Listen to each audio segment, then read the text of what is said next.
Nobody's. Oh, welcome to the first solo cast on Nobodies. This might have been a bad decision. I don't know, but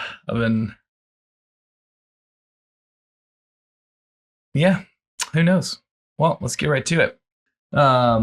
Thank you for everybody who asked me some questions and stuff, but I figured I would just talk a little bit about myself. I'm Joshua, known on socials as Joshua David. I live in Boise, Idaho. Most of you watching this probably know that. I got coffee, an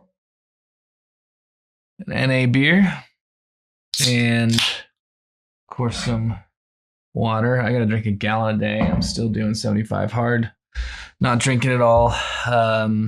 So I think I got like 24 days left. So yeah. I don't really know how funny this is gonna be or how enlightening it's gonna be. I figured I'd just tell you guys a little bit about myself. Maybe I'll start with some of these questions, get the juices flowing.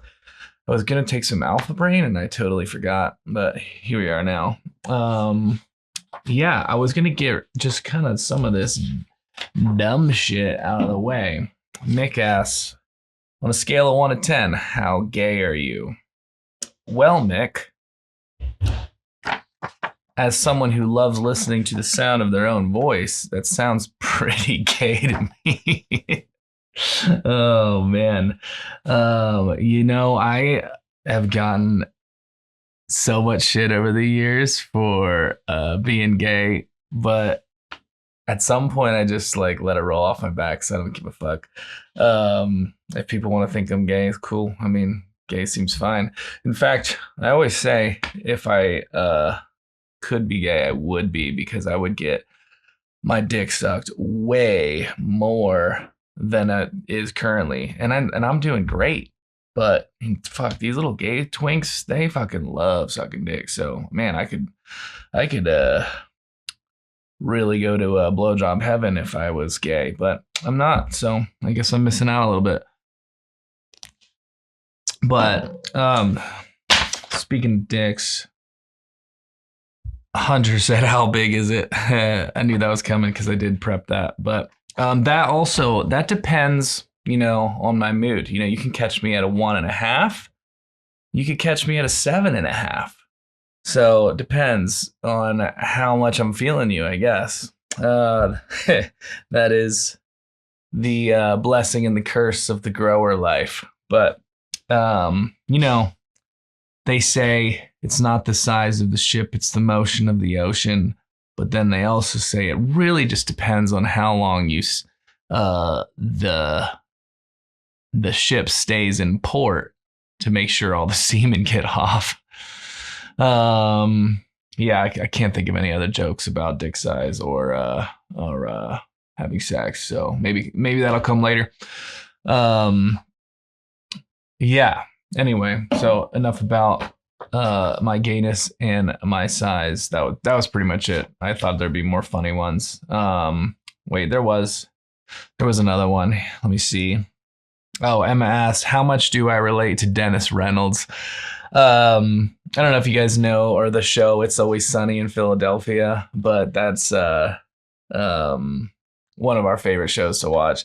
And Dennis Reynolds is a guy who fucking like loves checking himself out in the mirror, and loves hearing himself talk, thinks he's the shit. And then he just like over the seasons gets like super creepy.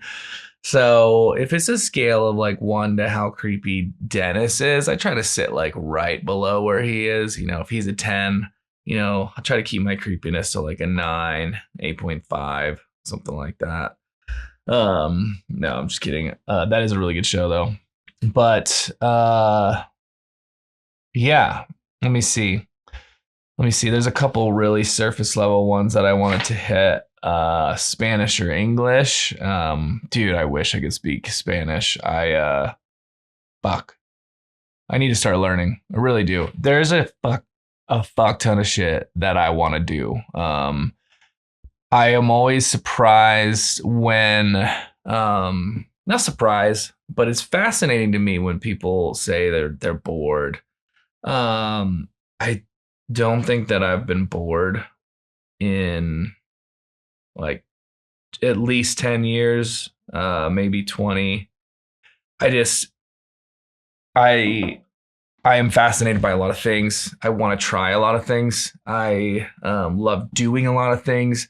And I mean, yeah, there are times when I want to lay around and do nothing, but I'm not bored. Like, I'm like, oh, I need this time to do nothing. I need to be able to fucking finally relax, watch some TV or something. I used to watch a lot more TV than I do now, but I feel so guilty now. And that's a blessing and the curse for creatives. I think it's a blessing and a curse for like entrepreneurs and people that are trying to build something with their extra time, because I feel like I'm constantly behind and I feel like I need to be like on my shit and I need to be working on things. So every time I'm relaxing and not doing something that is moving me closer to a goal, it feels like I have this sense of guilt and this sense of shame around it. And I like that's something that I've been diving into quite a lot over the last couple of years with what I'm ambitious about and the use of my time. But I don't know how I got on that. You guys are probably going to notice a lot of ADD when I'm so. I feel like I can stay more on track when I'm talking to somebody and I can riff and, follow what they're saying and then respond. But when I'm just going by myself, I find myself just kind of trailing off or like wondering where I got, how I got to the place that I got to.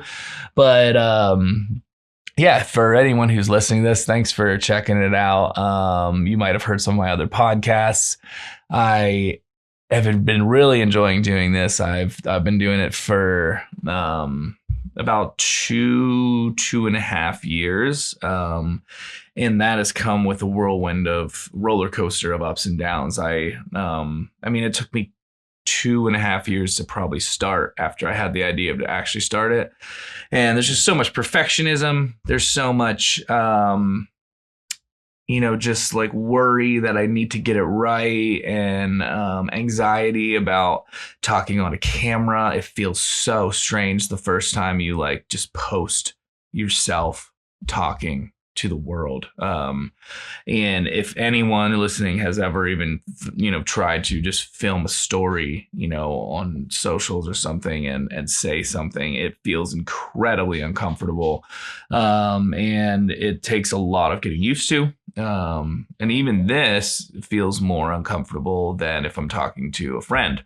And I'm not really sure why all that is, but you definitely, you have those problems where you hate the sound of your own voice. You hate the look of your own nose. I'm just talking about myself. Obviously, you guys don't have an issue with that. Clearly, it's just me. No, dude, we all have the same fucking anxieties and fears. Dude, every single person, when they first start taking photos of themselves, hate like how they look, or if they don't know their angles. Everybody hates how their voice sounds. Yeah, it's very strange. Luckily, I feel like I got used to it a little bit playing music a lot in my 20s. You record yourself over and over and you just kind of get used to hearing your voice from that side, because it is different than the way it sounds in your head. And it's always fucking dumber and gayer. That's for sure. Anyway, I don't know where I got off on this, but yeah. So first solo episode, I'm going to run through some questions. I'm going to talk about, hopefully this will, inspire. I know we've already done this. God damn. This is going swimmingly. Okay, so we did that one. Let's see, dogs or cats? Well, I grew up with both, and I do love both. However, there are a lot of breeds of dogs that I dislike, or dogs that are untrained. Those annoy the fuck out of me. But a well-trained dog and a good breed I fucking love. But I own a cat. My cat's name is Russell, and I love him dearly. He has been pissing me the fuck off because he has been pissing in my bed. This is the last 2 nights now. And so I pissed in my bed 2 nights ago, and I had to wash everything, and I shoved his face in it. I was like, no, that's bad kitty. And then I wasn't going to let him sleep in the room. And then he was like scraping on the door and shit. And I was like, all right, I'll give him one more chance. And then fucking wake up today to him pissing on it again. Like, or he had already pissed and he's like scraping it like it's his litter box. And then, of course, I push his face in it and I said, it's a bad kitty. But who the fuck knows, dude? Last time he was doing this, it was because he was like blocked and he couldn't piss a full amount, and he was like he kept trying and took him to the vet, got him on a different food. It's not that this time, like he's not trying constantly, he's not meowing all the time, there's no blood, he's just like, I don't know, it could be stress, but it's very taxing when you have to worry about that going to bed, and then you have to worry about, I mean, I'm sure if you have kids, you probably have to worry about all that kind of shit, but god damn. Anyway, that's the dogs or cats. I'm sure you would deal with shit like this if you were a dog owner as well. I'm sure there's lots of shit. Favorite bird? Fuck, man, I don't really pick favorites a lot. Favorite movies, favorite place to travel to. I mean, there's so much out there, and it's like so hard to rate. It's like if you fucked a lot and somebody's like, what's your favorite pair of tits? Like, I don't fucking know. I like them all. There's the big ones, there's the little ones, and don't just want to get stuck with one pair. Yeah, so I don't really know. I'm not a bird guy either. I mean, I like looking at birds. I mean, I think eagles are majestic. I like when they snatch somebody's baby up and eat it in front of them. Do they do that? That'd be weird. Do I own a gun? Yes, I do. Actually, so I grew up on a farm in central Pennsylvania. I know it's kind of crazy. Most people who look at me and they see the city douche that I present cannot picture me as a farm boy, but born and raised in a small farm my whole life.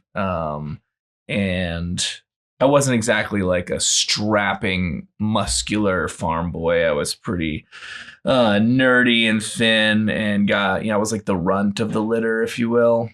So got made fun of a lot, picked on a lot.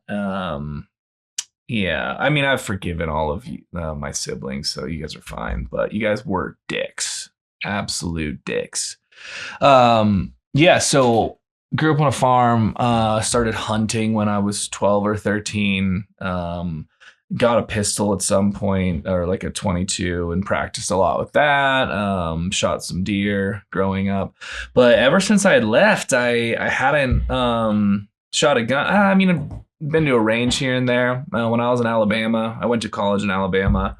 Might go back to that, but my buddy Adam had some friends with guns, and we would go out and skeet shoot and stuff. And I've been to a range with my buddy Luke in Canada, but since I've been in Idaho, I haven't been to a range or shot any guns really. But I bought a 9mm during or like kind of like when COVID happened, and it's very strange because I was pretty, I guess I would consider myself more left leaning, maybe center at this point. But for a while, I was a little bit more left leaning, and I was, I never really was anti-gun per se, but I was bothered by how much fucking violence we have in schools, and the problem that we have in the US that doesn't really exist anywhere else with mass shootings and stuff. And I'm not here to like really get into that too much, but I lived in Australia for a year, and they would all just like, every time a mass shooting would happen, they'd be like, dude, what the fuck? Like, we don't have this because we got, not just any Joe Schmo can get a gun. And whatever you feel about that, I was a little bit more on that side, but I was just like, dude, it's never gonna happen. I mean, America is a gun country. We all love our guns for the most part, and so, but I was kind of like, yeah, I'm down for more regulation or whatever. I was like, it would be helpful if people that wanted to commit suicide didn't just have access to a gun and pull the trigger. We'd probably have a lot more of our friends here if we didn't have that. I obviously know there's other ways to commit suicide. They're just not as easy and quick. And there's a lot more chances that they'll survive. But anyway, COVID happened and I just got super scared of like that post-apocalyptic thing happening. And I was like, dude, what happens if the government comes in and oversteps? What happens if we don't, we lose all communication and we're out here like fucking Jericho? I don't know if you ever watched that show.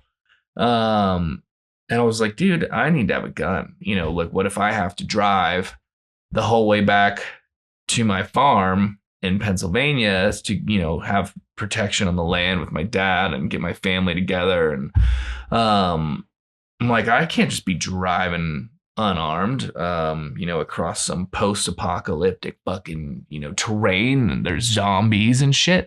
So it just felt like a good idea to get one. But I haven't even really taken it shooting. But yeah, I do have a gun. These are all, Hunter asked me a bunch of questions, which is helpful. Day or night? Well, I'm more of a night owl. However, I really like sunshine, man. I have noticed that I do better mentally if I get more sunshine. I think that's most people, but like it's February 20th, 21st when I'm recording this.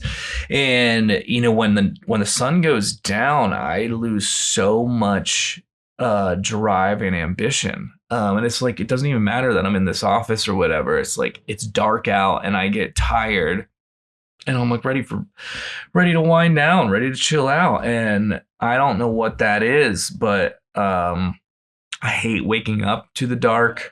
It's just annoying to me. I hate getting out of bed. And yeah, where was I going with that? So I guess I'm more of like a daytime person.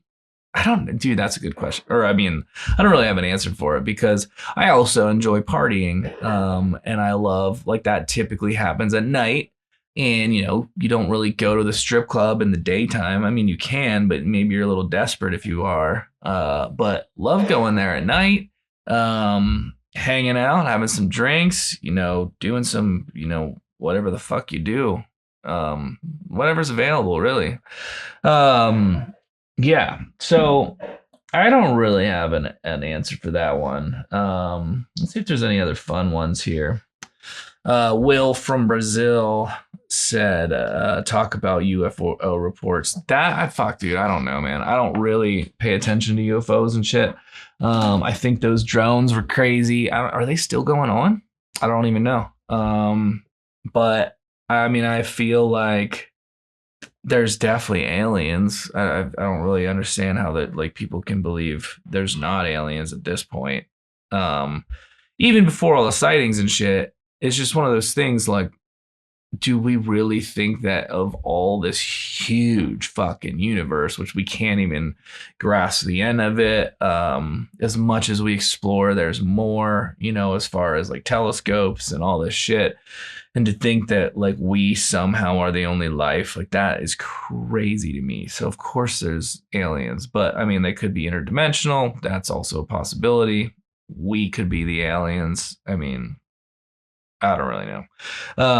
But that being said, there was this one time when I was a kid, there was a guy named Bob. He went to our church and I might have been 13 or 14. And Bob was a family friend. And he was actually my cousin's stepdad. And he was a trucker, and so he offered to take me out on a truck ride to California. And this other kid was with his friend. I I don't really know how safe that was. Just let your kid go out to California with this random dude at your church, but worked out fine. Just like rode with him in the truck and went across the country. And I remember having a disposable camera, and I had taken a photo of like some weird thing in the sky I saw, and then when I developed the photos, it wasn't there. Crazy, huh? Yeah, so that's about the only thing I know about UFOs. But do I like doing the dishes? Who likes doing the dish? No. I'm gonna let Russell in real quick. He might be a dick, but yeah, I mean, dude, I'm gonna let you cuddle, but you cannot be pissing in my bed again. I don't know what the fuck. I would feel like a piece of shit if he has like something wrong with him, but it doesn't seem like it. He's just being a dick. And I mean, I was just gone for a solid 5 days, and obviously he never likes that, but I don't know. Hey, buddy. All right. I'm just gonna have to chill out. Yeah. Nice. He seems fine right now, huh? I wonder if his nose smells like piss since I shoved it in it. No, he cleaned it. That's good. I thought about that later. I was just like pushing his face into the piss. And I was like, oh shit. Now, like later when he cuddles me, I'm just going to have his face up in my face. I'm like, God damn it. But anyway, what was I talking about? Dishes. Oh yeah, who the fuck wants to do the dishes? I have heard the argument that like dishes or other sorts of cleaning or like laundry is cathartic. And I do find that sometimes. Not really with dishes, but just cleaning up if I'm in a zone, if I'm like listening to a good book or a good podcast, or if I have a lot to think about, which I always have a lot to think about, it seems. You know how fucking self-centered we as humans are? Because like I spend the majority of my day thinking about me. It's kind of weird. You know, I definitely think about other people from time to time, but most of the time I'm just thinking about what I need to do and what I need to do to feel better and how I feel and what the things I'm not getting done or the things I am getting done or the things I'm excited about. And if you were to really analyze how much you think about yourself over anything else, it's a fucking lot.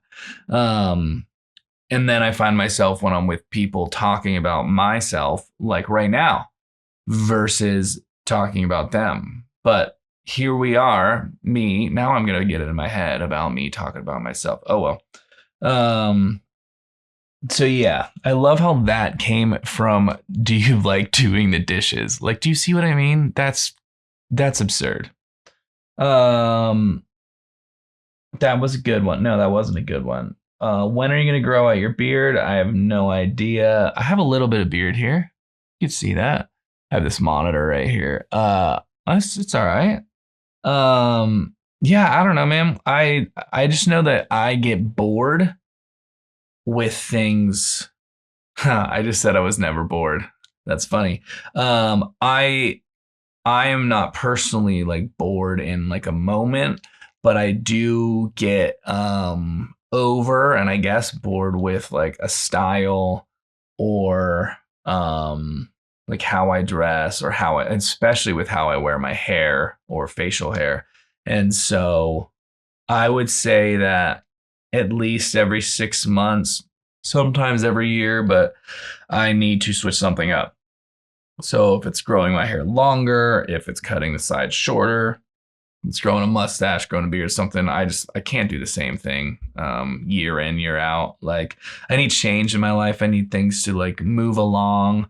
It's probably why I can never be monogamous. Like I just can't imagine being with the same person only forever. Like I get sick of myself. Like, I think that's why I like sleeping so much, because I get so tired of being with this that I'm like, dude, I need to like shut that off and I would like to be asleep.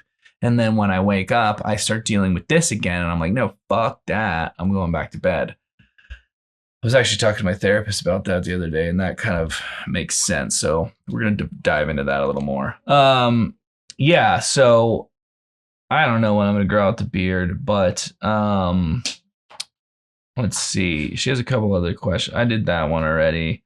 Um, I wanted to. Those are kind of like some fun ones. Emma asked, "How do I feel about Elon working for the government?" So now my friend Emma is working for Elon down in Brownsville, Texas for SpaceX. And she does at least she was since the last time we talked about it, but was like running one of the restaurants or like the restaurant and bar at one of the on the campus. But when I just saw it and then I saw her question and I was like, do you mean how do I feel about the government working for Elon? Because that's kind of how it seems to me. Yeah, I don't really know how I feel about it. I am very conflicted because uh, on one hand, I have always believed that there's a fuck ton of corruption in the government, and I pretty much don't trust anybody.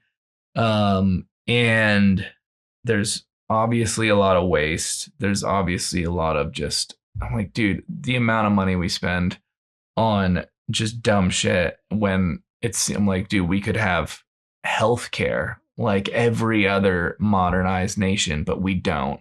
And anytime it's talked about, it's like, well, it wouldn't work. Well, it's obviously working for all these other countries. And then the other problem is, oh, it would cost too much. And it's like, well, no, not if we stop wasting things everywhere else. But I don't see Elon going in and cutting things. I don't see the end goal being, oh, we're gonna get healthcare now. Like that's not gonna happen.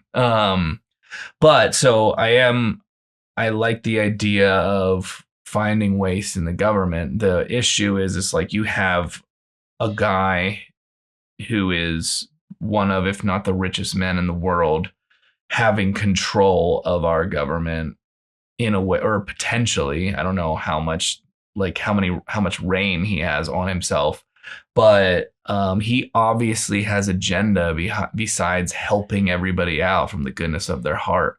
I mean, that's absurd. I mean, he obviously wants to set things up to be better for him and his businesses, whether or not you agree with his businesses or him or whatever. I mean, it's not like he's not going to do things that benefit him and he's going to ignore things that would hurt him.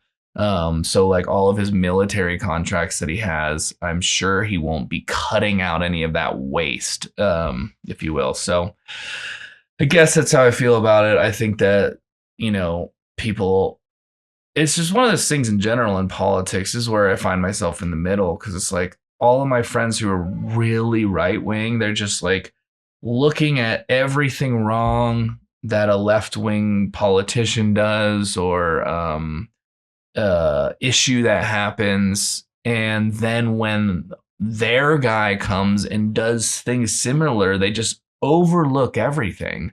And they're like, oh, yeah, but no, he's going to do this and this. And this is why this is good.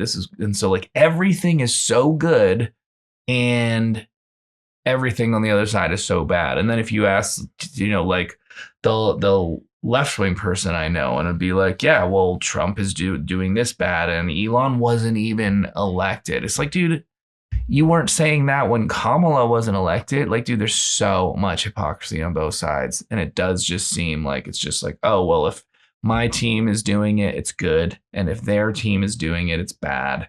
And I feel like there is so much more nuance to it. Yeah, I do think that uncovering some waste and fraud and bullshit in the government is good.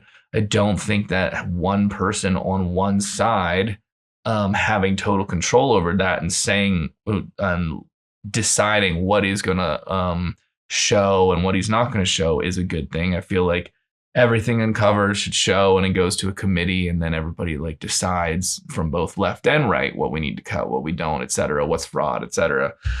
But that's about as much fuck, man. I follow a lot of politics, but I try not to talk about it that much because it's so frustrating. And for the most part, I guess it doesn't affect your lives. I mean, yeah, you can say if they took our tax dollars and we didn't spend all this money on, all this bullshit that would affect my life, but are we actually going to get it? Like, is the average lower class and middle class going to get huge tax breaks, or is it just mostly going to go to the rich again, like it always does?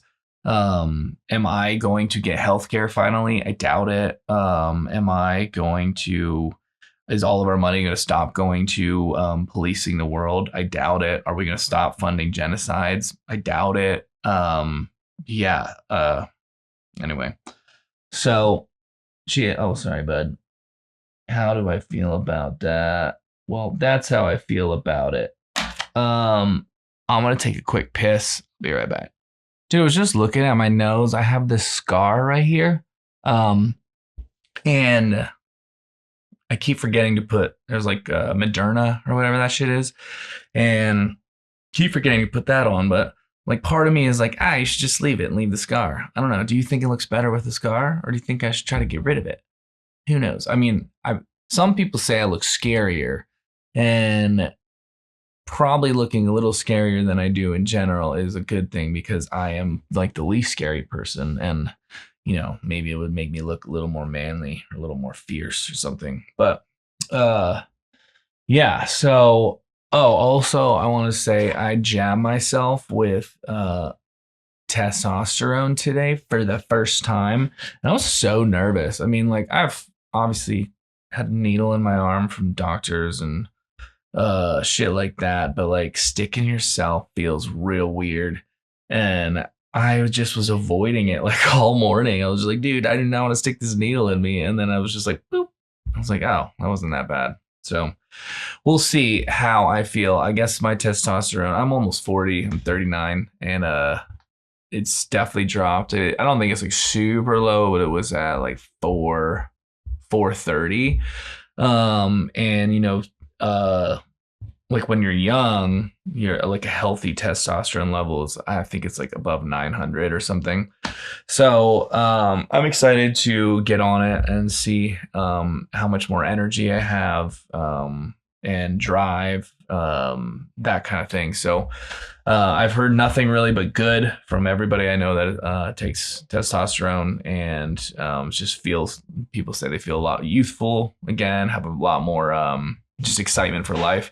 And I really do have a lot of excitement for life already. I get really jazzed when I'm, on my mission and podcasting every week. One of my New Year's resolutions this year was to release a podcast every week.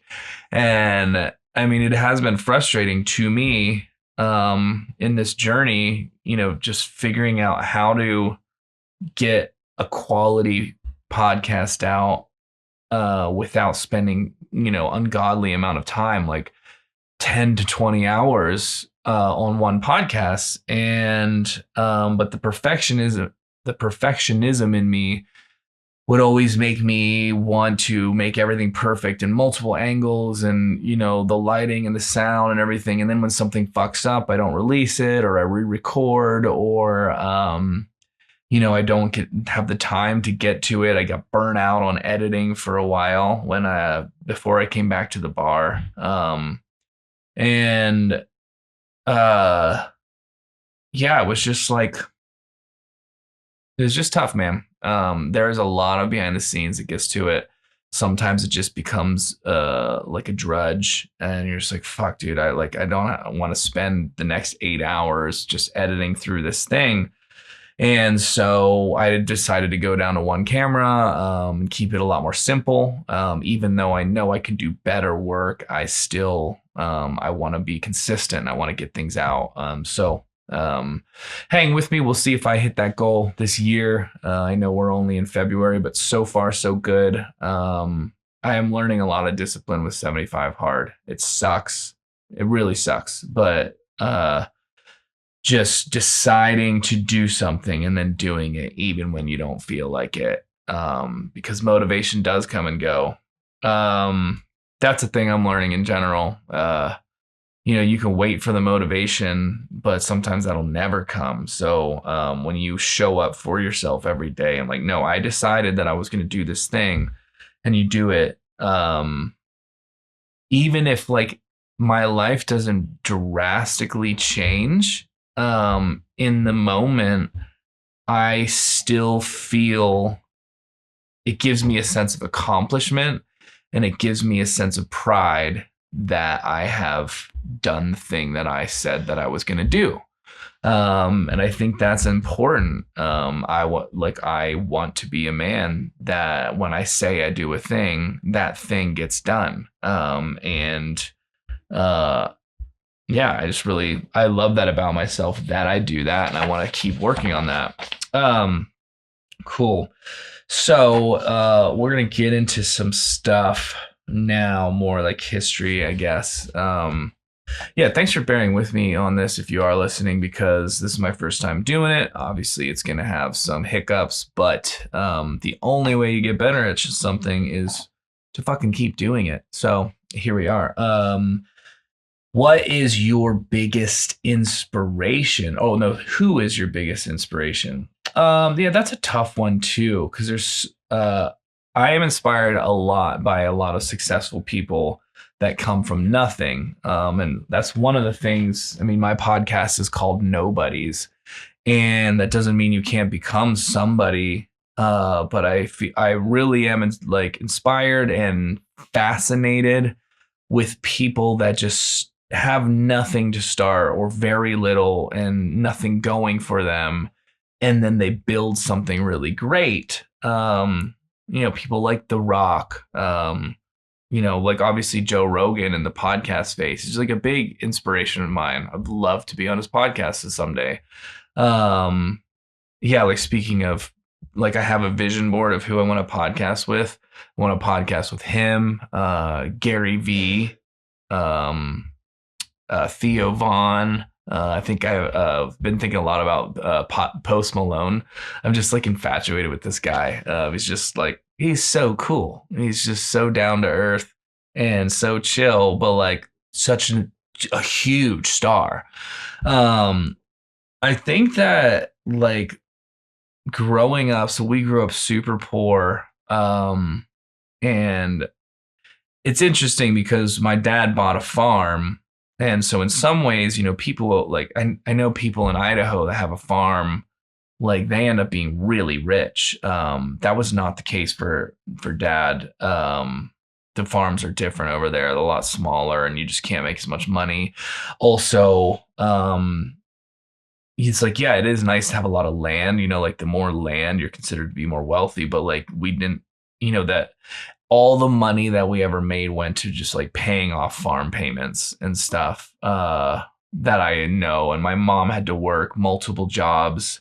My dad was always just in and out of different businesses trying to make things work. And like farm life was just a hobby, like raising some cows and growing corn and hay was just, when I say a hobby, I don't mean mine. I fucking hated it, but his hobby. And in a lot of ways, I feel like all of the work I did was just to like support his hobby. And I don't really have a lot of resentment now. That was just kind of how I grew up. And like I know that that's just what Dad loved. But one of the things where I was getting to was growing up in a poor family and a poor community. I mean, the people that I thought had a lot of money just had like slightly more than us, which they didn't have a lot of money either. But the people that I like, so everybody I knew didn't have a lot of money, right? And the idea of being successful, like to the point of like a millionaire, or somebody who made it in music, or a movie star, that was looked at like so far-fetched. It was looked at as, like, oh, well, some people just get lucky and they get rich, or they get lucky and they make it into Hollywood and they make it big time. And as I've grown, I just like to me, I'm not saying that luck doesn't exist, and some people do just get lucky in the right life situation, or they decide to chase at the right time and they get discovered right away. I mean, you could think of like child stars, like they got lucky because their parents brought them there, but then and then they made it big because they had the right face, or just they were gifted the right personality for the thing. But at the same time, they can still have their own struggles too, and maybe it wasn't luck. Like maybe they wish they didn't have that life. But what I'm saying is, looking back, thinking about like looking up to inspiration. We were always told like we shouldn't like be idolizing people that were successful, because it's not all about money, or it's not all about fame, or it's not all about those kind of things. It's about being a good person and your relationship with Jesus, which I do think that being a good person is incredibly important. But it was always like kind of given to us as like like one or the other. It's like, oh, you can either try to be successful or you can try to be a good person. It's not about money, so you need to just be a good person. It's like, can't you do both? I think my dad had a little more tendencies to, dream big, but he never figured out a way to implement stuff and make it. And then I think my mom resented him for his, head in the clouds kind of mentality, always trying to chase the next big thing. I think some of the problems it boiled down to is, trying to chase a too good to be true thing instead of just putting the work in day by day, grinding like a certain business or whatever, and trying to just build one thing. So going back to who's my biggest inspiration, I don't have a favorite on this, but there are a lot of people that I find inspiring. Some of the bands that I like, their dedication to playing music for a very long time is inspiring to me. Even like some of my friends are inspiring to me, that like are still doing the thing that they love. Like, for example, I when I was playing in my band Fires in France in my 20s, I played with the last members of my band were Ukiah, Brock, and Matt. And I don't know if Matt's still playing music, but Ukiah is like still playing music, plays for a living. He just was he's in a band that was just on tour with Blink 182, like playing for arenas. Like, that's super inspiring, because he like just kept doing it. Same with Brock. He plays with a band that tours a lot, and just keeps working on his craft. And even people that are successful, like my buddy Joe, he is still like, he plays music for a living. He plays gigs. He's constantly working on music. And we were just talking the other day, because I'm starting to play music again, which I fucking love. And he was like, yeah, I want to really commit to writing a song and putting it out a month. And I was like, hey, that's my goal. That's what I want to do. So stuff like that's really inspiring to me. But yeah, as far as like famous people, I think a lot of the comedians that I listen to are really inspiring to me, like Theo Vaughn or Shane Gillis. And because it's like, you had to do that for so long before you ever got a taste of any sort of major success. And I am learning like just how challenging it is to chase a thing and not get that success. In fact, that was like why I got so burnt out with music. I mean, I played music for I played music my whole life, but like played in Fires in France for probably about 8 years. But I really didn't understand like how much work it took, and what level of commitment um, to the craft and also to the business side of things. And honestly, like back then, I still was under the impression that successful bands and musicians got lucky. I was under the impression if, oh yeah, you just play enough shows and eventually there's going to be somebody that discovers your music online, or they're going to discover you at a show and they're going to introduce you to a record label, and that record label is going to come and make you an offer. You're going to take that offer, you're going to make a lot of money, and then you're just going to get big from there. And I'm not saying that that doesn't ever happen, but like that. And then I remember hearing a story about Kesha and how she like made an album or an EP or something. Love her, hate her. I personally love Kesha. But she would like take her album and break into all of these people's houses that she knew lived in rich areas and around where A&R reps and like record label people lived, and she would break into people's houses and leave CDs at the risk of being caught and put in jail. And I'm not saying you should go do that, but I was like, when I heard that, I was like, dude, this girl was way more committed to doing what she loves to do for a living than I am. Like the amount of effort that she put in, and she was risking everything to try to just like put herself on people's radars. I'm like, I didn't do that shit. And I'm not saying you have to do that shit, but yeah. So anyway, I hope that answers that question of biggest inspiration. How what's the other thing? What gets me out of bed? Just I never really thought about this question too much. I just get up when because you got shit to do. But I sometimes wish that I was a person who was very happy with just like the 9 to 5.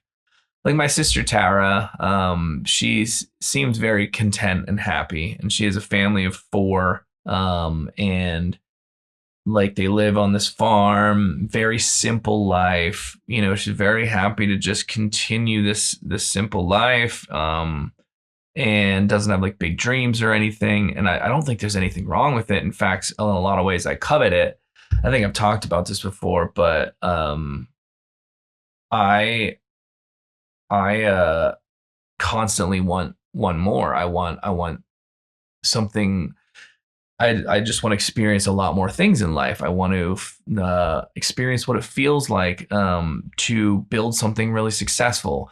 I want to experience what it feels like to be playing music in front of thousands of people. I want to experience what it feels like to have my podcast blow up, or to do comedy in front of a big room of people and just have everybody like rolling laughing. I want to experience what it feels like to have a lot of money. I never had that.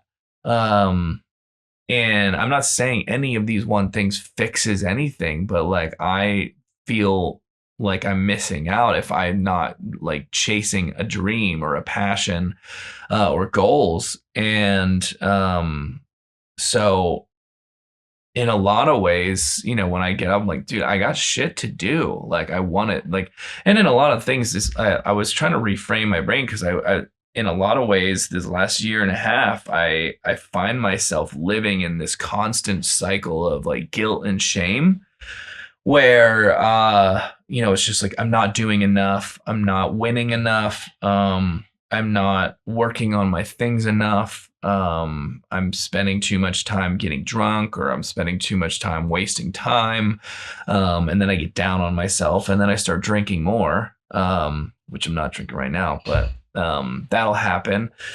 And trying to reframe like my to-do list is filled now with things that I want to do. Like I want to make music, and I want to work on my podcast, and I want to practice this, and even like some of the stuff that I avoid is more like logistics, like sorting out my computer or hard drives. But at the same point, like when I do that, it'll make my life like freer and I feel more uncluttered. So I'm like, oh, I know that I'm going to feel better once I do this and it's going to be easier. So it's like cleaning your room, it's like you don't want to clean your room. But once you clean your room, you feel so much better. So if you look at it as like, I get to get this done. So I'm excited to do this thing today. So that way I feel more at peace and less anxious in my room or my house or whatever. So yeah, I'm trying to reframe stuff like that. Cool. We're just sliding right through these. And then we'll maybe get to some history, or maybe I'll kind of hit this.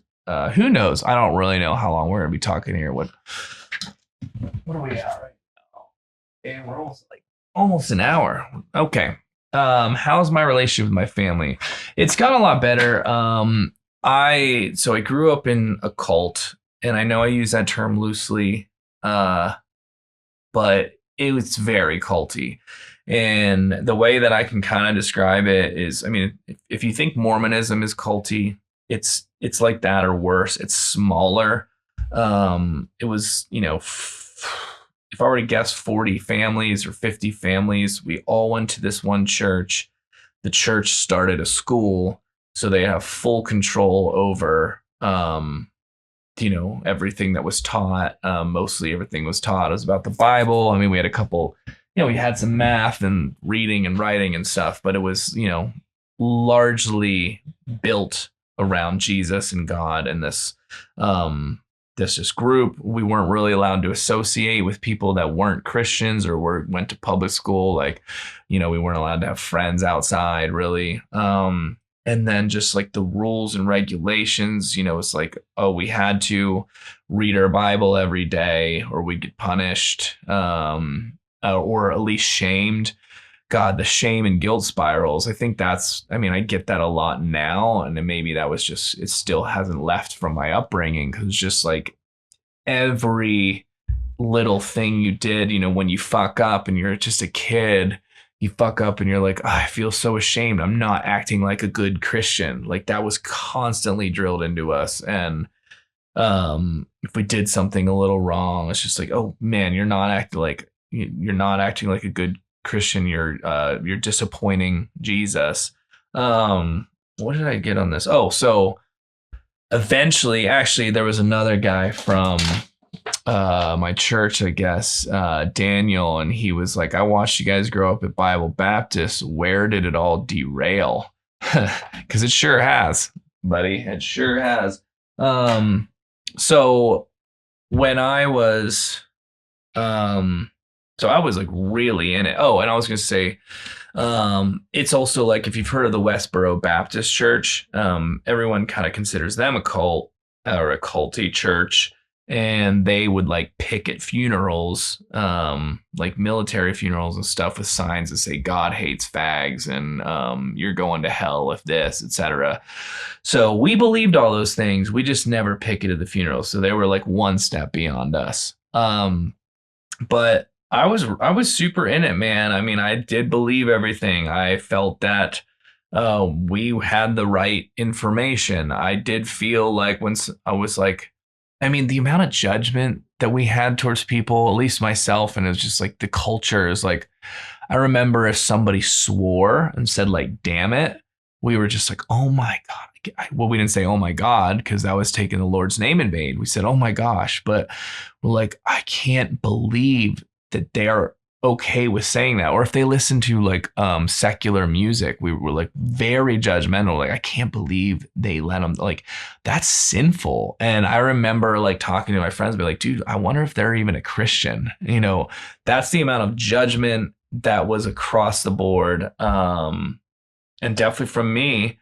And I went to church. I was very in it. I believed in Jesus. I believed in faith. I believed that I was sinning every time I jerked off. I believed that, I was like scum. And I was just like, oh, every time I had this urge when I'm like a little kid, barely 13 or whatever, hitting puberty. And like, of course I'm horny as hell. And I just felt like I was so awful. And I was just like, how could God love me? And he's so disappointed in me.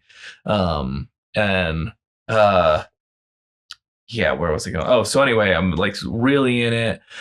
And then I went to college in Alabama, and that was a Christian school. Like I decided to go to a Christian college, just how much I believed in it. I was like, I don't want to go somewhere that's not Christian. But it was like a different kind of sect of Christianity. So it like opened me up to some new ideas a little bit. And so it's like opening up the first layer outside of like, say you're in this tiny box and you get out and you're into a bigger box, but you keep getting out and there's another box, but it starts getting a little larger. And I went to this will circle back around to my relationship with my family too, but to answer more of where did it all go wrong. I was my buddy Adam was the worship leader in my church in Alabama.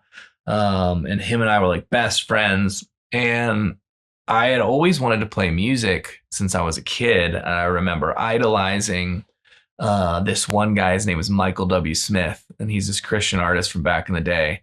And I was just like, oh, if I could ever like just play music, like he does and play for big arenas and stuff. And that was like what I wanted to do as like a kid. But I was just like, dude, that's not realistic. And that was another thing I feel like from my family and from the environment that we were, is just like, be realistic. Don't chase your dream. Don't have a pipe dream that you could play music for, a living or something. Just be realistic. And that's the one thing. There's another question that Ashlyn asked, words you would tell your younger self. And one of the things I would say is like anything is possible. Like you can chase it. The problem is I didn't have anyone I knew that had ever gotten that far.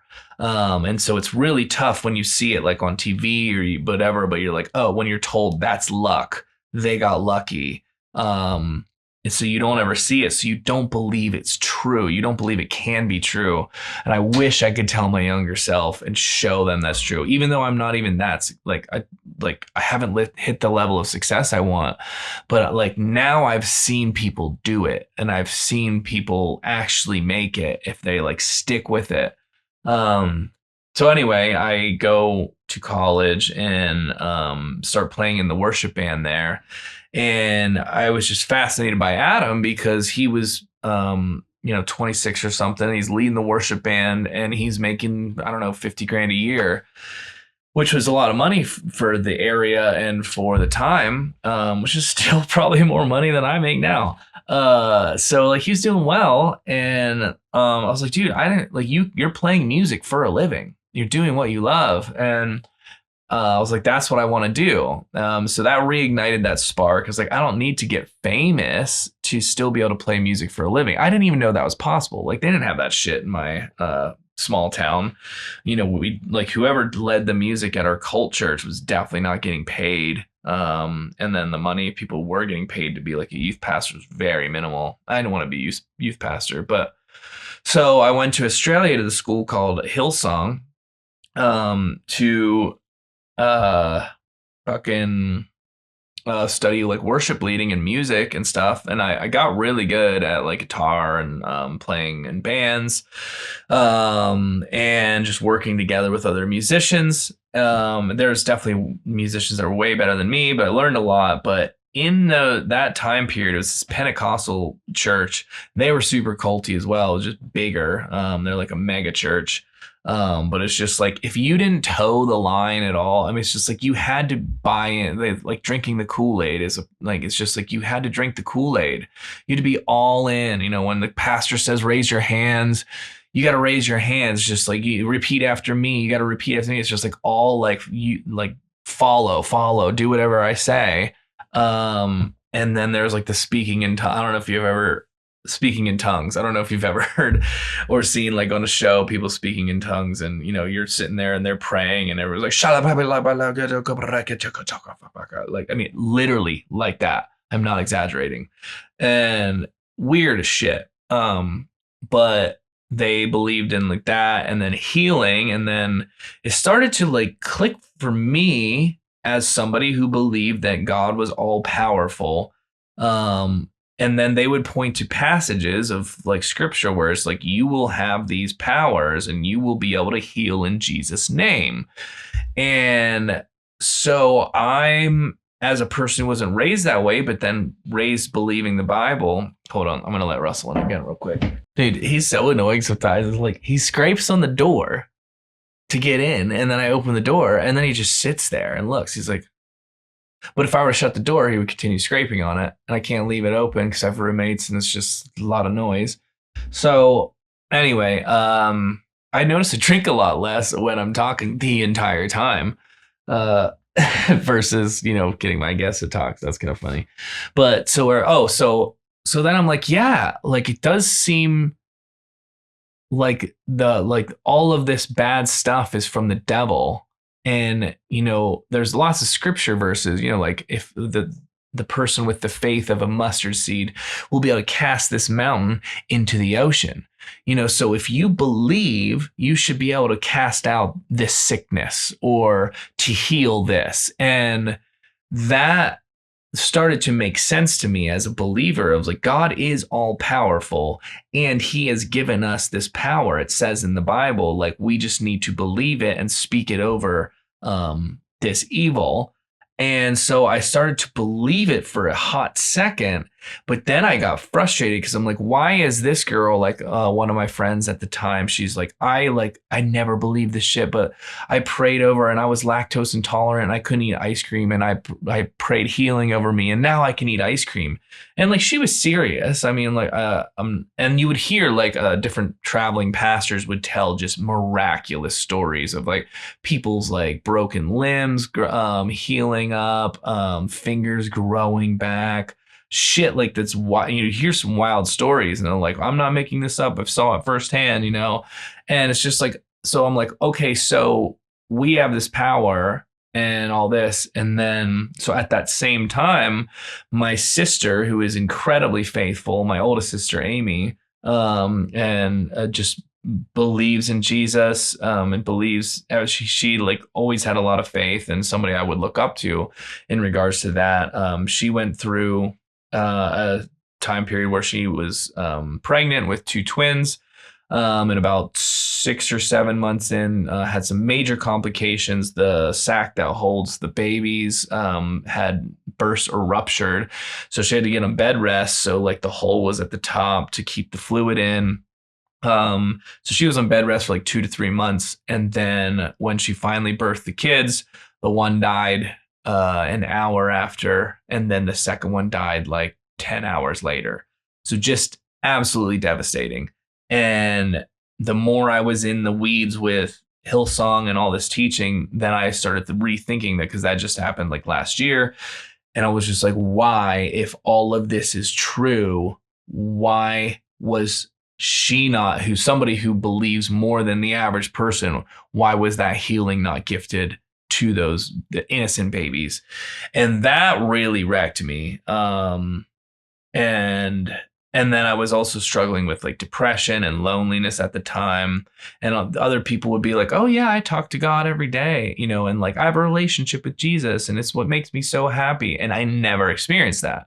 And so I slowly just started having these seeds of doubt, just being like, dude, is this like, I was like, I don't know what I believe, but I'm not seeing evidence anymore. And I was like, well, yeah, why wouldn't God heal those kids? They're these innocent babies. And why would he heal this girl's fucking lactose? Like this doesn't jive. And so I was, I started really getting frustrated with that church. I started really getting frustrated with like the whole culty nature of, repeat after me and the fucking speaking in tongues and shit. And I was going to go there for 3 years. And I was like, dude, I can't handle this. So I left after 1 year. And then I was just having incredible doubts and just like, man, this is all I've been taught my whole life. But like, what if it's not true? And like that question, was not allowed to enter your mind when you're a kid. And it's just like that is the devil sowing seeds of doubt. You cannot entertain it. But now as I'm older, I mean, dude, I'm like 21 or 22 at this point, and it's crazy that it took me this long to question everything, but it was just like so scared of hell. I mean, we taught fire and brimstone. That's another pretty culty thing where it's just like, if you don't do this, if you don't believe this, you are going to burn in hell for all eternity if you don't choose Jesus. I'm like, well, what if I don't see evidence of him? Nope, you're burning in hell. Like, it's pretty fucked up. But so yeah, so then when I came back, I actually got offered a youth pastor / worship pastor position at my old church, and I was just like, no, I don't think I can do that. I didn't want to get stuck in my hometown, and I was like, I don't know if I can pretend, because I don't, like, I'm having all this doubt. And so I went back to Alabama for like a couple months or 6 months, and then I moved out to California and started making friends that weren't religious, and eventually started reading books, Richard Dawkins, and some other books just about, like, other beliefs that I would have never entertained, and slowly just was like, oh fuck, I don't believe this anymore. So all that to be said, that's kind of what went wrong with my path. And then I wasn't really going to tell anybody, because I was like, well, I don't need, I could just go on living my life. But I mean, we were so in Christianity that like when I would talk to my mom, she's like, oh, how was church? What did you learn? What have you been reading in your Bible lately? And these kind of questions, then I would have to lie, because either I wasn't going to church or I wasn't learning anything. I didn't go to church, or I didn't pay attention. I wasn't reading my Bible. And eventually it was like, dude, I'm lying more now than I was before, and I don't like it. So eventually I was like, I got to tell my family. So I told my family that I didn't believe in God anymore. And that was just fucking devastating. It's just like taking everything that my parents had instilled in me and just being like, nope, thanks though.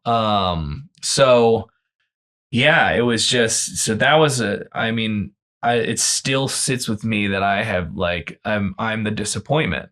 And that's something that I've constantly dealt with kind of in my head and in our relationships. But all that to be said, how's my relationship with my family? It was strained for a good while. I'm really close with my youngest sister, who left the church too.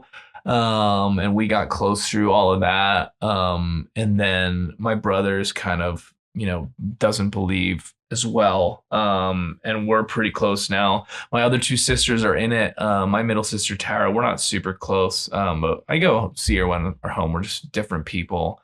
And my oldest sister, she's great at, checking in, and we talk and stuff, but I wouldn't say we're as close as my other siblings. And they just believe a completely different world paradigm than I do. And it's so important to them. And then my dad and my mom, I resented my dad growing up, especially in my teenage years. We've slowly started to repair. We had a conversation a year and a half ago, and working on, talking to each other more and stuff. But yeah, I feel like my relationship was strained for a long time. It's getting a lot better. And I think with enough time, I left, the church 16, 17 years ago, or is when I told them I didn't believe, and they're like, you'll come back and stuff. And obviously I'm still not back. I believe in a sense of higher power. It's just a lot different than I was raised. But yeah, I feel like kind of like for them to reconcile the fact that I'm not going back. But we can still have a relationship and still find common ground and still have love and respect for each other. So yeah, I think that was pretty good. Okay, man, I'm glad I had these questions, because I can talk up a storm, especially once I get going on something. But I like this one. Okay, so that covers those. Nikki asks, if you knew you would die in a year, what would you change about your life? And that's interesting to me, because I am, at least currently, I feel like I'm leading a life with a lot of purpose, a lot of intention. And I feel like I have a lot of beautiful friendships, relationships, love in my life. Um, but it's interesting because like the way I plan forward is not for if I was going to be dead in a year. It's for a long, healthy life, right? And like I don't know, like would I try to build a podcast if I was only going to be here for a year? Probably not. But I do love doing it, so I would still have these conversations. I just don't know if I would make as much intention into recording them and putting them out. Although if I knew that I was dying in a year, I could be like Maury from Tuesdays with Maury and put it out there and have people learn from what it feels like to be going down that path. So maybe I would. But like one thing I would do is I would probably sell my house and just rent because I knew like what am I trying to build for? So that goes back or that goes into that question of like living in the present moment, but also preparing for the future. And I think you got to find a balance. And I don't know that I've found that yet, but if all you do is prepare for the future and you don't enjoy any of your work or any of the money you make, if it's all like cut out the Starbucks so you can make a little more for when you're old and retired, like it's not a good, it doesn't seem like an enjoyable way to live. But if all you do is spend every penny and do everything to live in the moment, like if I'm going to die next week, I want to go do something crazy and fun that I haven't done, and I want to enjoy it with, my closest friends. But if I spend every second hanging out with my friends and getting wasted and doing fun things, I won't have any money for tomorrow. So you can't do all of that either. So there is a balance. But I do think it's a good question to ask yourself. Am I enjoying my life? Am I happy? Am I choosing to be happy? Am I doing things that make me happy? Am I chasing things that make me happy? Is my ambitions and my passions, do they make me happy? Am I having fun along the process? And that's one of my frustrations is like, I know where I want to go and I constantly feel guilty if I'm not working on where I want to go. And I also feel guilty about not getting enough done each day. And that is something I'm really working on this year, trying to actually measure my success based on where I came from and being excited when I cross 2 things off my to-do list, even though I wrote 10 down instead of being bummed that I didn't get the other 8. So, yeah, and I've talked a little bit about that in some other podcasts, but Ken asked about what it's like growing up in a cult. I mean, I talked a little bit about that. There's so much. When me and Lindsay do another podcast, we should talk a little more about this too. I know we have in the past. There were so many aspects from different sides because there was like the church that we went that I would consider like very culty. And even if it is not your exact definition of a cult, it's still fucking pretty culty. Here, let's look up what the actual definition of a cult is. Here we go. Definition of a cult. A system of religious veneration and devotion directed towards a particular figure or object. Yeah, it is funny because, I think there's a lot of people that exist in the cult of Trump. And you hear that used a lot, but it's just like, he can do no wrong. We will follow him no matter what. Everything he does is good. Everything that he says is bad is bad. But to not let the other side off, there's so many people, they don't have a figurehead, but they have the ideology, like the cult of woke.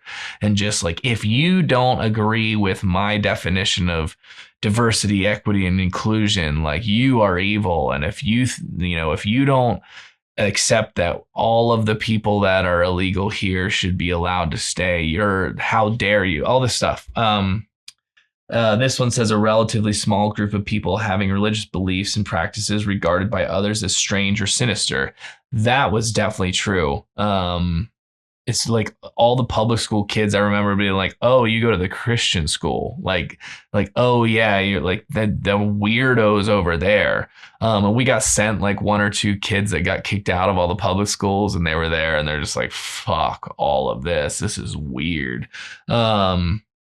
And what else? I remember, I knew I grew up religious. I didn't really realize how culty it was. It's like, I feel like just the more regimented, the smaller it is, the more culty it gets. And I mean, yeah, we didn't have a compound in the middle of the woods. We weren't like the village. That's like super extreme, but we were definitely way more extreme than just your average. Like even the Christians I meet here, they're pretty loosey goosey. Like my buddy Mitch that was on the podcast, like he's religious, he goes to church, he doesn't seem culty at all. I mean, he goes and smokes cigar at sermons, has a beer with me, pretty chill guy, that like a lot of the Christians I know that believe in God, that like just they're not so fucking like pharisaical and regimented. That seems culty. I remember I started watching this show on Hulu called The Path. Has Aaron Paul in it, and it's about a cult. And it was so similar to how I was brought up. And so when I'm watching the show, the first episode or two, I'm like, holy shit, this is exactly how I grew up. And I was like, did we grow up in a cult? And so, fuck, I have chills. That's so weird. I remember texting my sister being like, dude, did we grow up in a cult? She's like, yeah. I'm like, holy fuck, dude. What's this? A misplaced or excessive admiration for a particular person or thing. See, that's the thing we didn't have was, I mean, we had a leader and he did have like all power, but I don't think that we all looked up to him per se as like, oh, this guy can do no wrong.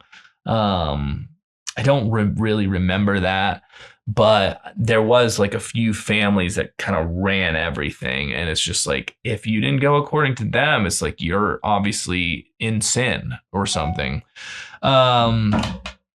So yeah, fuck, dude. What was I saying about? Oh, so like not only does there was like the group of families that had the church, but also there was this huge cultiness from my dad's mom and dad, and they were in a church called the Brethren, which was even stricter than ours.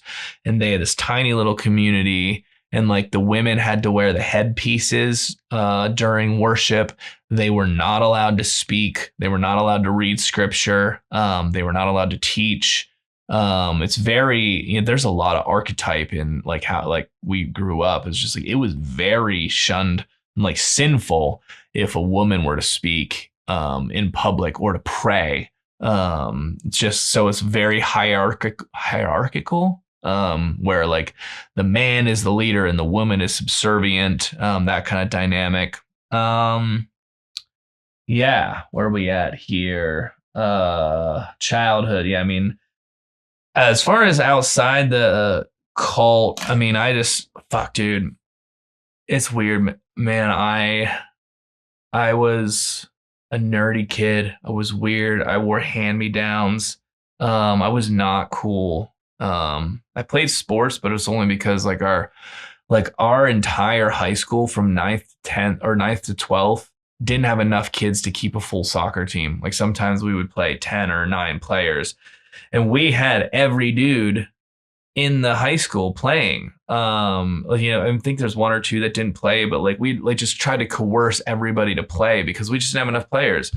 We had kids that didn't even like it; they didn't want to, and so there was no jocks. Like we all just did everything. I mean, I was a nerd. I sang.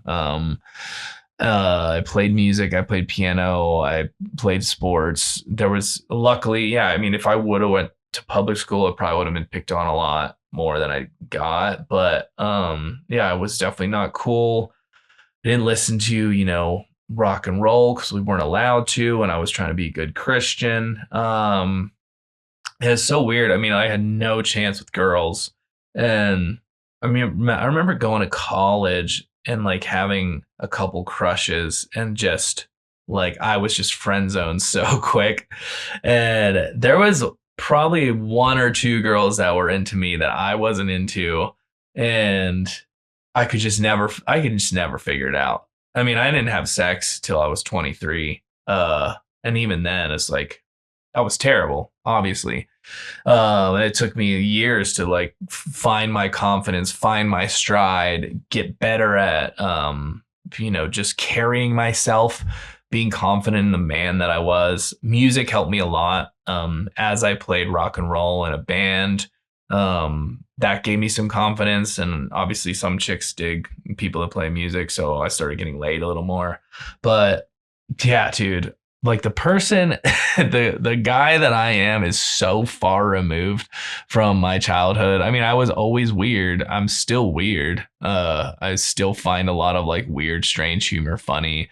I still like to be dumb. But yeah, I gotta pee again and then I'm gonna roll right back. Cheers. Okay. That beer got warm. I want to try one of these. Well, not try. I've had these before. These are my favorite Athletic. It's the Hazy IPA. I highly recommend if you love drinking and love beer and you stop getting some of these. There's the non-alcoholic game has gotten so much better. And I know a lot of people are like, what's the fucking point? I don't know. I like drinking beer and it has really helped me in this journey of drinking less. Okay, man, the time's flying, but we're gonna hit a couple more of these things. Let's see. I do kind of want to hit everybody. Ashlyn asks, what's some wise words you would tell your younger self? I think that's a great question. I was thinking a little bit about this when I was writing things down. There's obviously not just one thing.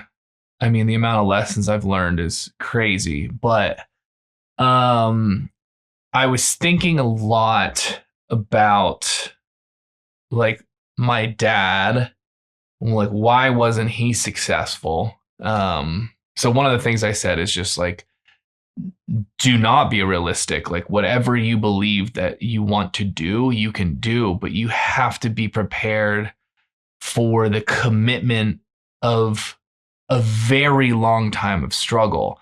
And I think that a lot of people, like, we live in a microwave society and you want things now. And, like when I started this journey, even with, say, the podcast or like photo video, and, I feel like I'm not successful yet. And it's already been a couple years, but it's just like people are like, you have to put in a decade, 2 decades. And so one of the things I wish I learned was the 10,000 hour rule. And if you are not familiar, anyone who is a professional, or if you want to be a professional or really good at something, you need to dedicate 10,000 hours to it, bare minimum. And Malcolm Gladwell's book Outlier talks a lot about this.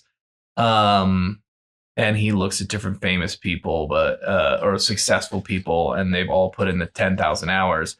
And so I wish I would have learned that principle or been taught and understood that if I wanted something, I needed to put in that practice. And if you know that, you can dedicate the time, and you just keep working on it, keep working on it, keep working on it.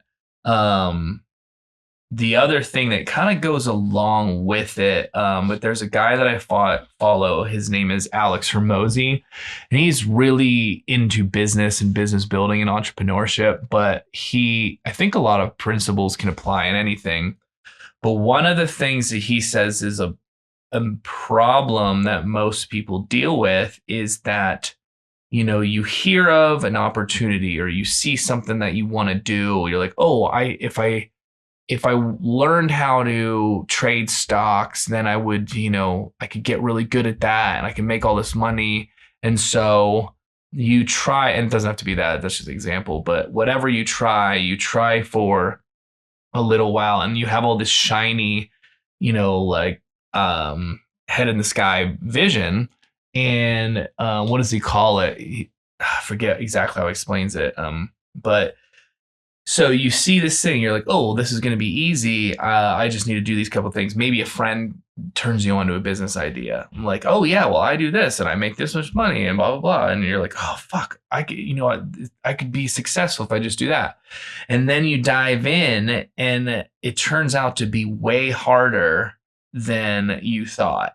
And this always happens. It's just like, oh, you realize that other side where the grass is greener, there's still shit.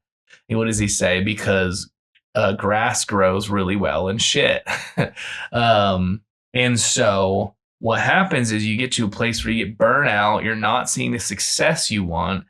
And you think, oh, well, this is just not the right opportunity. And so either you quit and never try anything again, or you see some new shiny opportunity over here. And you're like, oh, that's where it is. I have it all wrong over here. I need to go over to that opportunity. And so then that looks easy, and that looks like something that you can do, and you get excited about it. And then you do that for a while, 6 months or whatever. And then it turns out there's a bunch of shit on that side. And I think that was my dad's problem.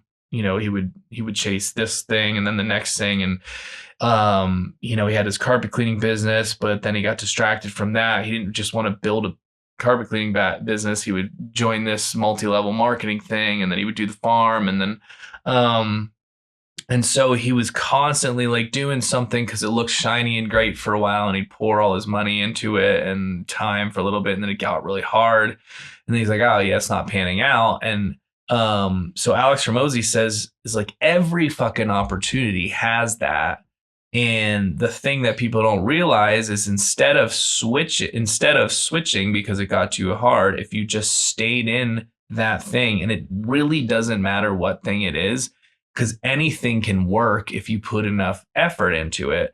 So if you would have pushed through and did the 10,000 hours, you would have made that one thing successful. Instead, before you get successful, you quit and you start over from scratch on a new thing. And so I feel like if I would have learned that lesson when I was younger, and been like, no, like, don't listen to people who say be realistic. Work on your fucking craft. Play music. Work on it. And even when I started playing music, I realized I didn't realize how much I needed to learn about marketing, and I like pushed that aside because I thought, oh, it's just luck. And so if I would have learned like, no, stick with this thing. You just need to keep working on the marketing, etc., and all this stuff. I feel like I would have already been successful.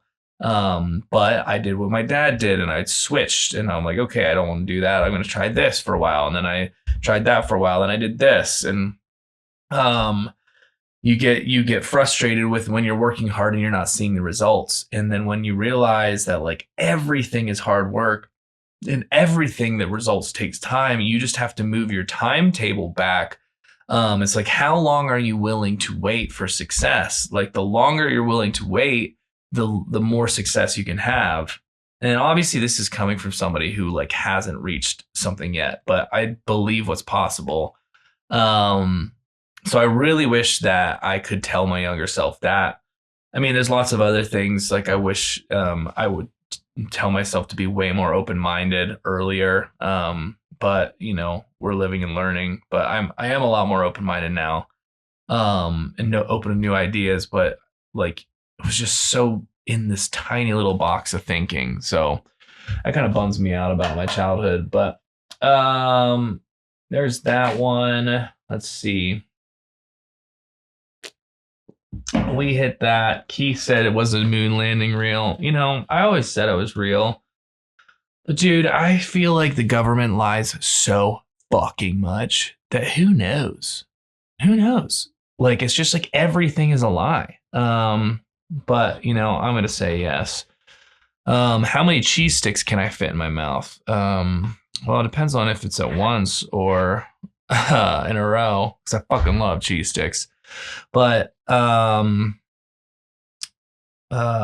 did that one.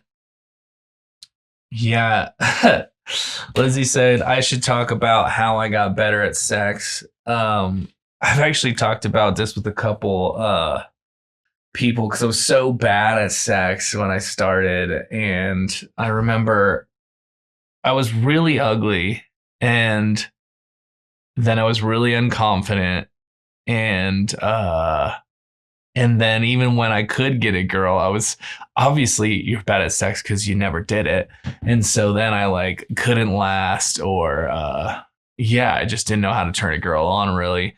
And yeah, and then I'm just like thriving around and like 4 seconds later it's done. So even the few times I would get an opportunity, like then I couldn't last. And I had a buddy who played drums on my record that would talk about like having sex for hours and shit. And I was like, what? Like that's not possible. And then somehow I discovered this book called The Sex God Method. And that book really helped me a lot. It talked a lot about like philosophies and the mental game and dominance and immersion. And I mean, it even talked about meditation to like relax and so you could last longer, etc.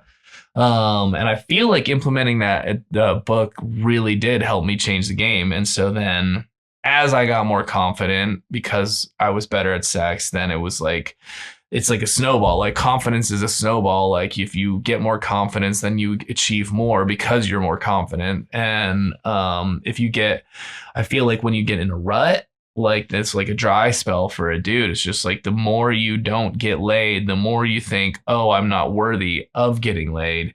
Then the more you carry yourself with less confidence, the more desperate you become, which turns people off. And so that's a snowball. So you got to get that direction right. That's for sure. But I've told the story, I don't think on the podcast, but I had this girl that I dated for a hot minute when I moved to Boise. And I just wasn't ready for a relationship. I didn't realize that I wasn't monogamous. And I was like, now it's a lot better knowing what you are and what you want. And so I'm like, oh yeah, I never could be with one girl. But so I ended up cheating on her and felt so horrible about it. And so I ended up breaking up with her because I was like, dude, she doesn't deserve this. And I'm not ready for a relationship. And I was like finally like having a lot of sex or having a lot of interest. And I never had that period of time where like there's just like girls chasing me. So that was like a new thing. And so I decided to break up with her, take advantage of it. And we like still became friends or stayed friends. And at some point she thought the sex in our relationship was great. And then at some point she started dating this guy, who was a friend of hers, but apparently the sex was terrible. And so we were having drinks one day or lunch or something. And she's all, hey, do you remember that book you told me about sex? Like, was that real or were you just kidding? And I'm like, yeah, that was real. I'm like, it seems silly to read a book about how to get better at sex, but it's like you read a book about how to get better at anything. Like everything in life is a skill set. Like communication is a skill set. Learning how to handle your emotions is a skill set. Learning how to handle your fucking cum is a skill set. And so it's kind of, I read this book called Mindset, which is a great book. I highly recommend it. It's just like it's fixed mindset or growth. And people that are in a fixed mindset are like, oh, I'm not good at this thing, so I can't get better. So they just decide I'm not good at that. I don't try. Versus a growth mindset means, oh, I can get better. I need to work on it. I need to learn. I need to practice. So anyway, I was like, she asked me if that was real. And I was like, oh no, is it not good with Homeboy? And she's like, yeah, I mean, everything else is great, but the sex isn't there. And so long story short, I emailed her this book so she was going to read it and see if she could get any pointers for him. And a week later, I messaged her. I was like, hey, did you read that book? And she's all, I can't talk to you right now. He found the book. And it was literally in an email with a PDF of this book saying, and my line was just like, hope this helps. And so he sees this message from her ex-boyfriend. And yeah, so it wasn't good for them. But they worked through it and they're married now. And hopefully he read the book and he's better at it. But yeah, I do see, there's a lot of guys who struggle with that area. And I feel like it's important to learn and to swallow your fucking ego and be like, oh, I can do better. I can't, for one, like hopefully you and your partner communicate and work on communication. And if she gives you pointers of to do better, don't be angry at like, oh, I'm not good enough. Instead, actually take her advice. Be like, oh, is this what you want? Or ask her like, hey, what could I do to improve? What would you like me to do, etc. So I feel like communication has helped me. Learning has helped me. A lot of practice, practice a lot. And then we were talking about one of the subjects we talked about, Lindsay and I, is like how to bring up like uncomfortable subjects and how to, to express how you feel without like being too direct. And one of the things we were talking about was if you see like a movie or a show that like, say you want to open up or say you want a threesome, but you don't want to ask your girl for a threesome.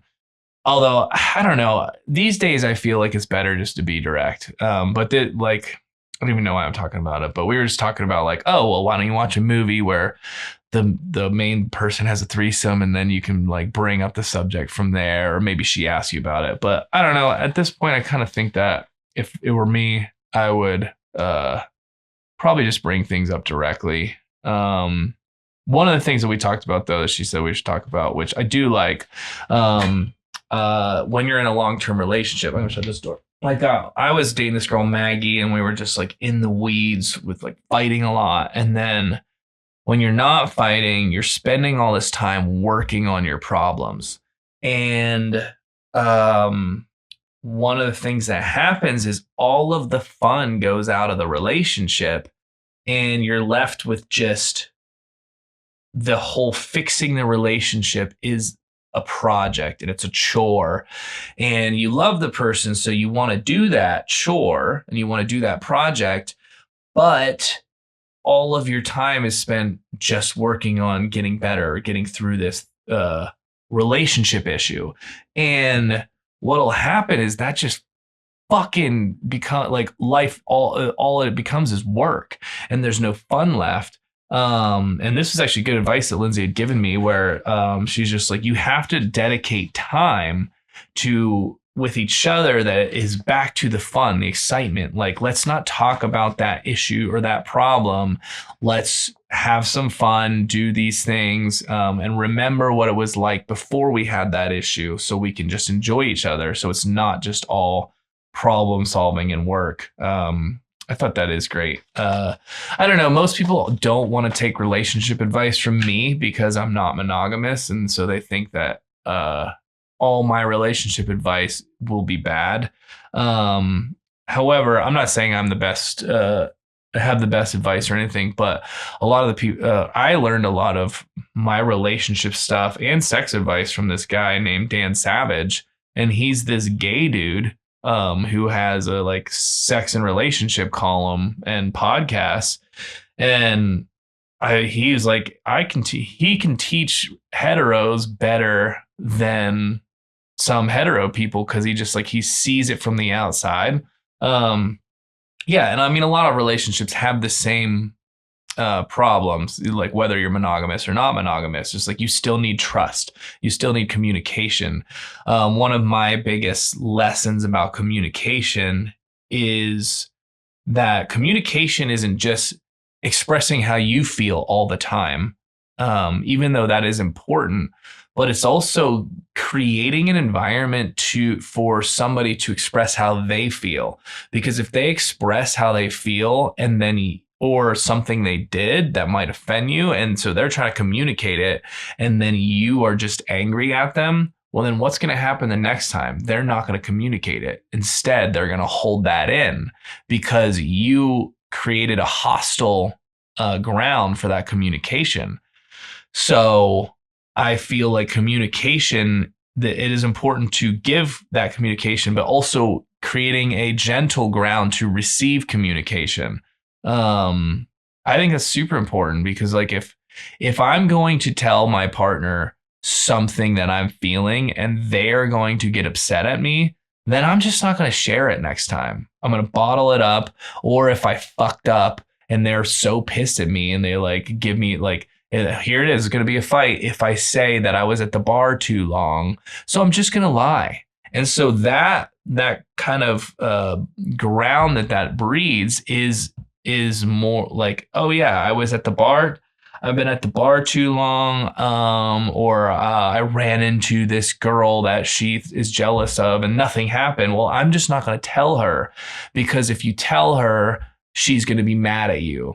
And so but then now you have dishonesty, but that dishonesty isn't all the dude's fault. It is because the girl can't let him say, hey, I was at the bar and this girl came in, so I did end up like talking to her for a while, and instead then she causes a fight over it. Well, then he's not going to want to say anything, and then there is the lie. I don't really know how I got on that, but some advice from Joshua David on relationships. Yeah, don't listen to me, man. I like to have sex with as many girls as I want. What do we got? Cinda said, what's the best advice you've received? Well, we talked a little bit about like that with the Hermosi thing. I think currently is like the reframe of like not focusing on like what I didn't get achieved in the day, in the week, in the month, but instead of focusing on how far I've come from where I started. And because if I'm living in this lack mentality, like, oh, I haven't done enough, like, when in my life will I ever do enough? It's like, if my goal is to get this podcast to making $100,000 a year, well, once I get there, do you think I'm going to stop with that goal? I'm like, okay, I've achieved that, I'm happy. No, I'm going to set another goal. And so there is always going to be work to be done, and I'm never going to do it all because there's always going to be more. So if I'm constantly living my life in a state of not enjoying and being proud of the progress that I've made, then I'm never going to be happy with any of it. And so, for the last like 2 years, it's been this constant battle of frustrations with myself of not getting where I want to go or fast enough. And in reality, I should be happy with how far I've come, and also enjoying the fact that I constantly get to work on the things that I want to do. So that's probably like the best advice recently that I've received. Best advice I've given is that right there. Yeah, man, I don't know. I learn a lot. I read a lot. I think that if you are miserable in life, you got to make a change. That's for sure. I think if you're spending weeks, months, years being miserable, you got to fucking change. You got to like take some advice from other people, learn, grow. I can't really surround myself with people that aren't willing to grow, willing to learn. I have friends that, can't find a partner. And they're just like, I don't understand why I can't find a partner. And I feel like people do all their time. Oh, they spend all their time looking for something else that will make them happy. And it's just like, if you're just sitting in this state of looking instead of working on yourself, like I have definitely spent time being single and incredibly happy because I'm like, oh, I get all this time to work on myself and get better. And I swear some of these fucks out there, they're like, oh, I deserve this partner. I'm like, dude, you're a piece of shit right now. Like, even if you find the right one, she's not going to date you. Like, so get your ass to the gym, read a book once in a while, try to work on like fucking not taking out all the oxygen in the room when you're around your friends or whatever. So anyway, I'm kind of ranting at this point. I'm almost done here. Man, crazy experiences as a bartender. I might have to get to that one another time. I mean, I don't really have a lot of crazy ones. Like Rudy's is pretty chill. The strip club was fun. There was this one guy that had a teardrop, which means he killed somebody. I had to kick him out. That was a little scary. That was a torch. So, yeah, I don't know. People are drunk, but it's fine. I broke up a couple fights. Yeah. I don't know. That's hard. I'd have to like write them down over time, I think. Chalice said, "What is the scariest thing I've ever done? What was I most afraid to do but did?" Well, leaving religion, that was really scary. This is like everything I knew. Everything I knew. My entire world and existence was all around this one belief system, and throwing that away, risking going to hell, which I truly believed that you would. That was really scary. Physically, I took acid and I swam with manta rays. That was fucking terrifying. But probably I went on a solo hiking trip up to Goat Lake, and coming down off the mountain, I stayed up there 2 nights. I was super lost, and I got pinched on this like cliff wall, and I couldn't go back the way I came because there's all this shrubbery downwards. So I had to go across, and there was this shale that was like 45 degrees, and it went for like 20 feet or so, and I had to shimmy across it. And if I would slide, it was like a straight drop, like 300 feet down. I mean, I didn't measure this, but it's like down, like I would have died. And I'm like trying to scale across this, and there's all this loose gravel and stones like falling off the edge. And like one slip, like there's nothing to grab. And I had tried looking for a way back so I didn't have to cross it, and I couldn't find it. And I was just like, dude, I could die up here. Like I was so terrified, and I thought I was going to die there. And I mean, I had to do it because there was no other way to go. And I guess it wasn't my time because, dude, if I would have failed, it would be done. Yeah, man, I think that's about it. I wanted to say this one thing though. Maybe I'll wrap with this, but there's this musician I follow. So, oh yeah, I don't know where Jared's comment went, but Jared asked me about if I'm making music again, and I am. And I will let you guys know soon the name of my music project. I'm just getting a few ducks in a row, and I'm gonna release a song. Pretty jazzed about, but my main project was Fires in France back in my 20s, and you can still find some stuff on YouTube, and it's on Amazon Music if you ever care to listen.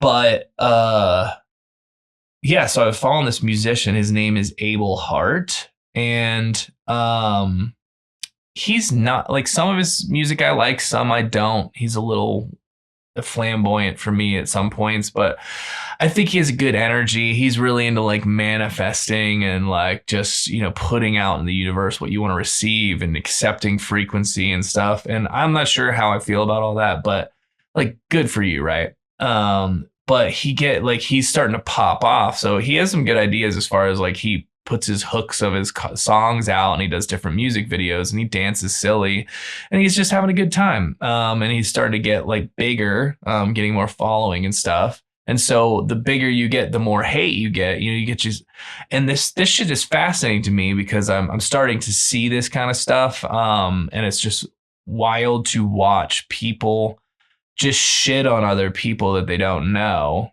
or even if they do know them. But and so he made this post about, I like the guy. I mean, I think he's cool. I would love to get him on the podcast.